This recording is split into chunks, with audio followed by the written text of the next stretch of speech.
They were standing in my barn doorway when the call came in. My mother-in-law crossed her arms. My father-in-law cleared his throat.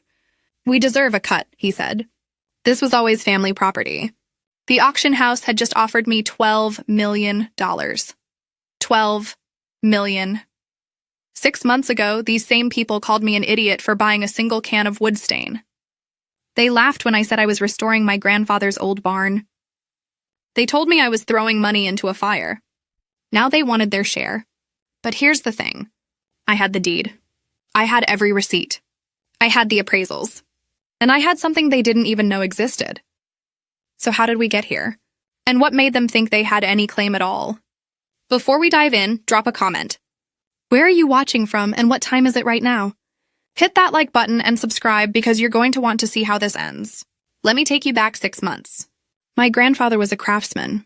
He spent 50 years collecting tools, furniture, and what everyone else called junk. He kept it all in a massive old barn on the edge of his property. 90 acres of nothing, according to my in-laws. When he died, he left the barn and the land to me. Not to his son. Not to the family trust, to me. The will was read on a Tuesday. My mother-in-law actually laughed. "Why would he leave you that dump?" She said, "It's full of garbage." My father-in-law shook his head. "You'll be paying to have it cleared out." What a burden. Even my spouse stayed quiet. No defense. No support. But my grandfather had taught me something. He taught me to see value where others saw waste. He taught me to measure twice and cut once. And he taught me to keep records of everything. So I made a plan. I enrolled in a historic restoration course at the community college. Night classes twice a week. I saved every dollar I could. I started a binder. Permits, receipts, photos, everything. I didn't know what I'd find in that barn. But I knew one thing. I wasn't going to let his memory rot. And I knew my in-laws would come back. I just didn't know how ugly it would get. 3 months into the renovation, they showed up. I was pulling nails from old floor planks when I heard the car. My mother-in-law stepped into the barn. She looked around like she'd walked into a crime scene. "This is what you're spending money on," she said. "A pile of splinters?" My father-in-law followed her in. He didn't even say hello. "I've got a friend," he said. "A developer. He's interested in the land." I stopped what I was doing. "It's not for sale." "He'll give you $80,000, he continued. "Cash, close in 2 weeks." $80,000. For 90 acres and a historic structure. "No," I said. My mother-in-law stepped closer. "You're being selfish. This affects the whole family. What about your kids' college fund?" "We don't have kids," I said. "Exactly. So why are you wasting our family's future on this?" "Our family? Not mine, theirs." My father-in-law's face went red. "Don't come crying to us when you're bankrupt," he said. They left. My spouse stood in the driveway and said nothing. That night, I couldn't sleep. But I kept working. 2 weeks later, everything started to fall apart. The contractor I'd hired called. One of the main support beams was cracked. Structural damage. It needed to be replaced or the whole frame could shift. That would cost another $12,000. I'd already spent $47,000. My credit card was maxed. My savings account was empty. I sat in my car and stared at the barn. Maybe they were right. Maybe I was an idiot. Then my phone buzzed. The family group chat, he's lost his mind. She won't listen to anyone. This is what happens when you give someone a handout. My spouse texted me privately. Maybe we should think about selling, just to stop the bleeding. I didn't answer. That night, I went back into the barn alone. I stood under that cracked beam and looked up. And that's when I saw it. Carved into the wood. Tiny marks. Initials and a date. 1847. I thought I'd lost. But that beam was about to change everything.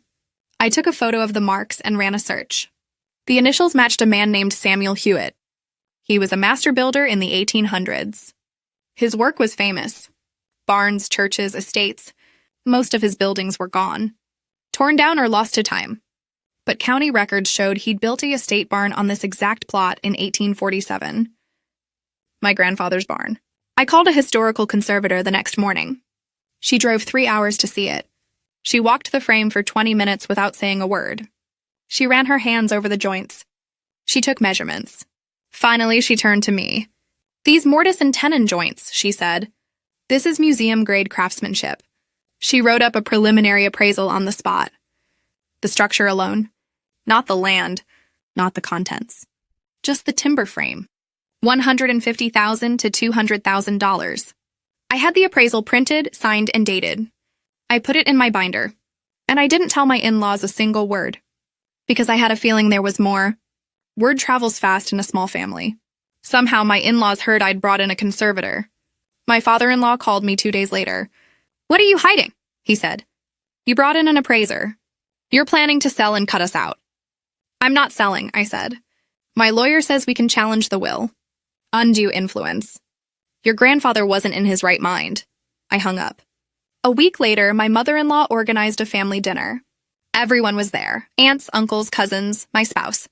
She stood up at the head of the table. "We need to talk about the barn," she said.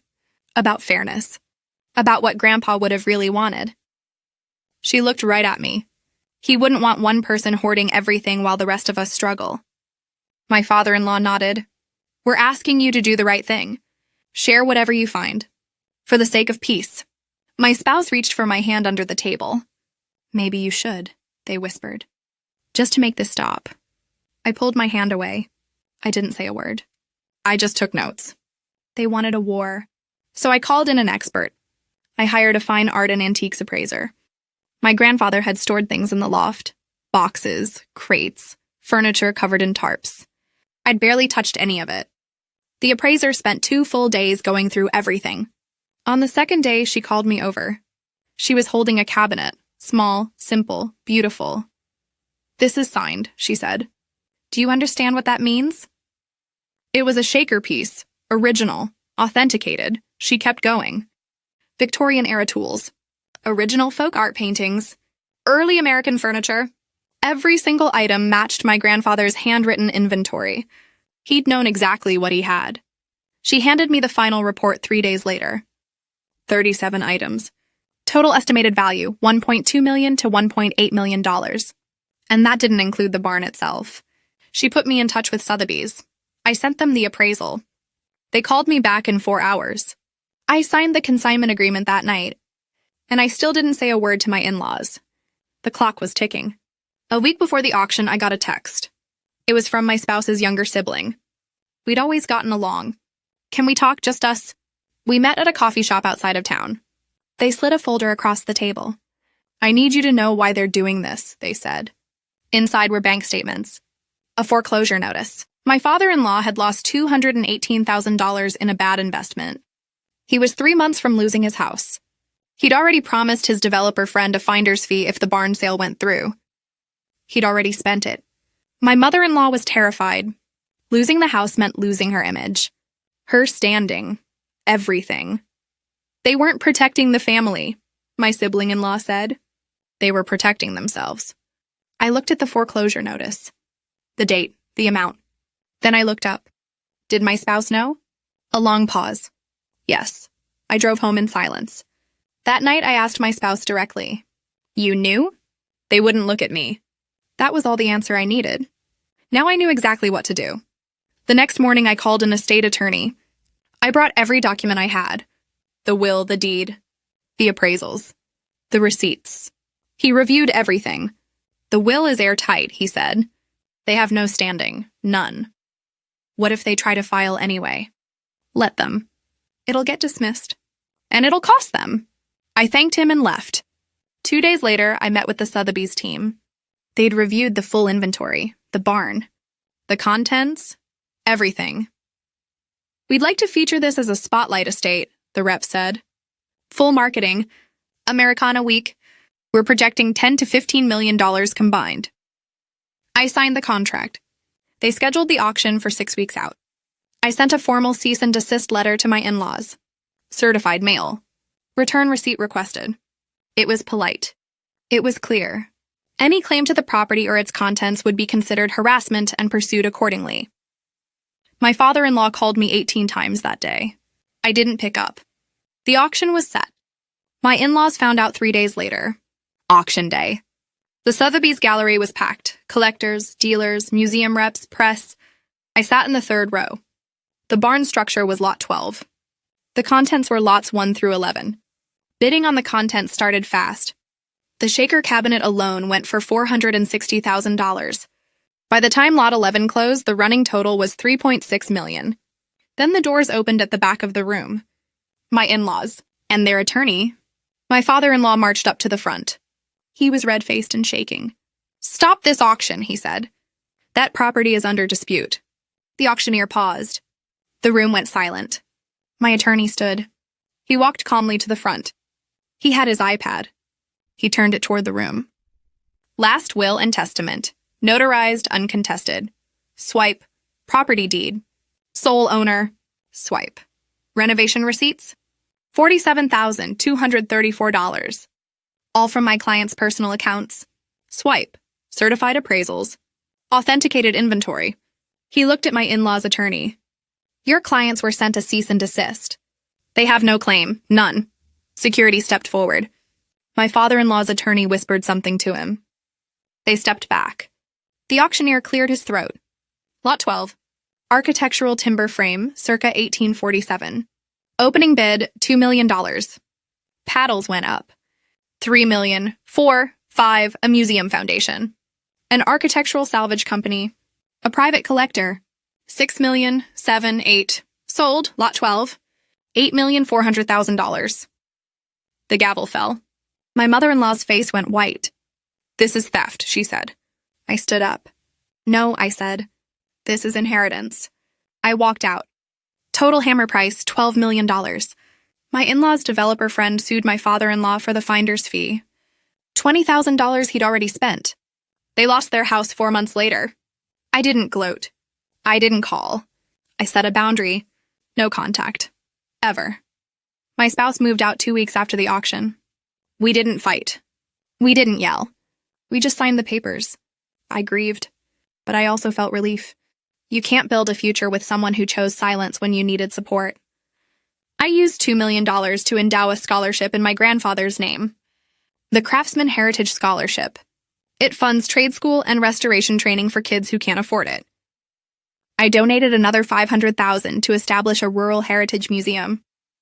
My grandfather's tools are on display there now. I kept enough to secure my future. I bought a small house with a workshop. I still take classes, and I still keep a binder. Every receipt, every photo, every document. Because the lesson isn't about the money. It's about respect. My grandfather didn't leave me a pile of junk. He left me a legacy, and he trusted me to see it. My in-laws thought I was wasting my time. They thought I was stupid. They thought they could bully me into giving up. But I didn't win because I wanted revenge. I won because I kept my word. I measured twice. I cut once. And I documented everything. The barn structure was dismantled and rebuilt as part of a living history center. Families visit it now. Kids learn about mortise and tenon joints. About craftsmanship. About respecting the past. My grandfather would have loved that. So here's my question for you. If you were in my shoes, would you have given them anything? Even $1? Even to keep the peace? Drop your answer in the comments. Hit subscribe if you believe boundaries matter more than blood. And remember, document everything. This has been a fictionalized dramatization for entertainment purposes. It is not legal or financial advice. Thanks for watching.